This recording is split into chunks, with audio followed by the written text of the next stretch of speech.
This is the Senior Life Academy located on the campus of the University Park United Methodist Church in Dallas, Texas. Welcome. I'm Dee Dee Cassett, and I'm here with our panel, Diana Wilson, Bill Matthews, Keith Boone, and Stephen Fleming. Today we're going to talk about spiritual legacy, what it is and how we can help other people learn about legacies for the church. What is spiritual legacy, Bill? What do you think it is? Well, I just thought immediately it's probably the epitaph on my tomb. In simplest terms, it's probably how you want to be remembered. How you want to be remembered. That's right. It's more than giving money to the church as in the foundation. That's right. I hope so. But that's necessary. That doesn't hurt. Exactly. Amen. And what other forms, Diana, do you see it? Well, I did some research, and I found something on Google that I really liked. So I wrote it down, and it said, spiritual legacy is living life on purpose with Jesus. How good is like that. How good is that? I like that. It says a lot in a few words. How do you see it, Stephen? Well, I love the purposeful part of that definition. The thing that comes to my mind is that we'll be remembered after we shuffle off this mortal coil, but legacy to me, it may be right or wrong, but it seems to have a wider context to it.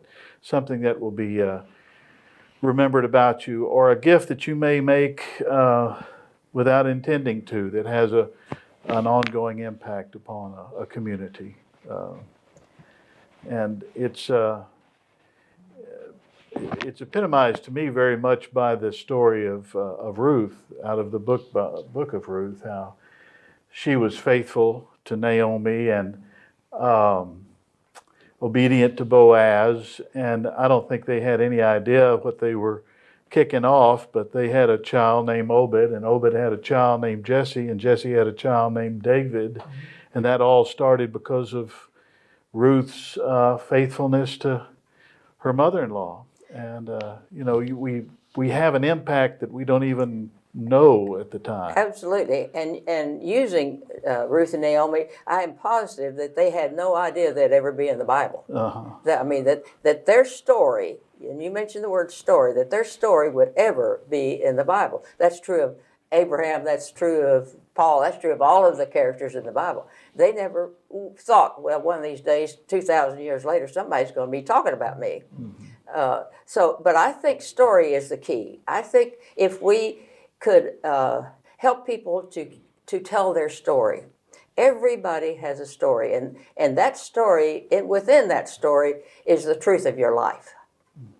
And I would like to see how that could be developed, because I think that more, Bill, than just the epitaph on your tombstone, you will leave more than that. Well, and the issue, when you start telling all those stories, when you start writing them down, which I've done, I've journaled for years and years, off and on. I call it always the infrequent journal, because I was not one of those daily things. Yes. That I didn't have that discipline. But I did write pretty often and pretty extensively. But now trying to edit that, it gets to be tricky, because I'm not sure a lot of that needs to be remembered. And, but remember who you are, who's going to be reading it. Your children will really probably appreciate that. Do you agree with that, Keith? Sure. I think ours is a lived faith, and when you live the resurrection story, when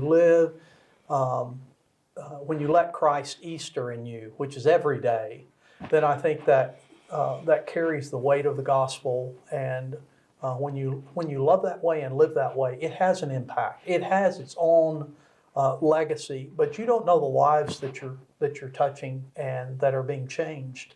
Absolutely. And you don't do it for reward. Good point. I think you do it as its own reward. Yes.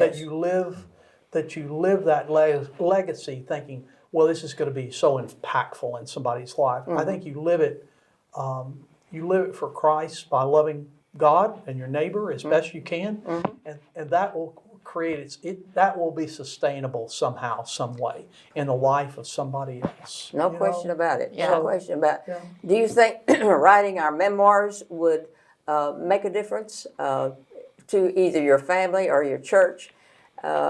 We have a program in our church now called Spotlight, in which we feature one person every time, and that's probably the most important thing that people listen to. That's what they like best. Mm-hmm.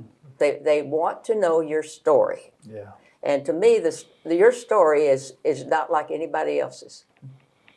Well, it's kind of lifestyle reporting. It's you know, when you're talking about yourself, you're talking about the lifestyle you think you're living. It'd be interesting because when you read somebody else's story, I'm not sure they were self-aware.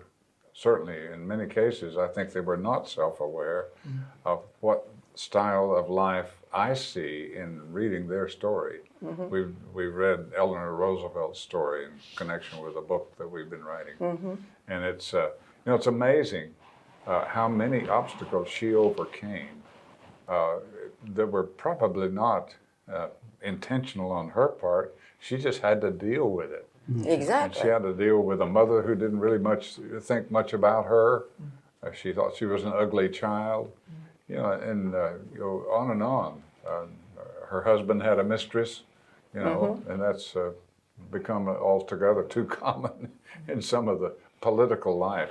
But Eleanor Roosevelt comes across to us today as being just a pinnacle of virtuous thought on the basis of human rights. In her own right. In her own In right. her own right. And that was because she lived that. She lived her convictions. And I think that's probably what we would like to be remembered for. Yeah, that's what Keith was saying too, that some of and what you're saying as well, Stephen, that's some of this we have no idea we are leaving it. But specifically and deliberately, what were some of the things we could actually, if we were asked today to leave a legacy, what would it be? What would you say you would like to leave to not only your children, to your church, to your community, to your world? What would you like to leave? Well, I think some kind of integrity with what I do and what I say is a big part of that to me. But let me just say as a side that my father, who I don't suspect most children knew their fathers any less or better than I did, I just had a typical relationship with him. But at some point in his life, he decided to write a recollection of growing up in Hopkins County as a kid back in the 20s and 30s and 40s. And I treasure that so much. Like, he never intended me to. He didn't write it for me or the other kids, I don't think, or at least he didn't know that we'd love it that much. He wrote it because he just wanted to put down some of his memories. And I feel like I know him better now, you know, because of that. And so you were asking earlier about journaling or writing down our what we want our others to remember about us. And I think when we write about things, it has a way of defining them and really realizing them for ourselves in a way that we haven't thought about them before. Without a question. I see sometimes it's your philosophy of life too. How they picture you philosophically. I think I've told maybe you, Stephen, that one of my philosophies of life is that I don't care about what I've done, but I vitally care about what I start, so that others can build on it and have something that for instance, like we're doing now, starting some discussions that lead other people to think about their own legacy. And I think that there's legacies far more important sometimes than just the monetary legacy that builds a building or names a room, or and those are important. I think we have them here at the church and we need them.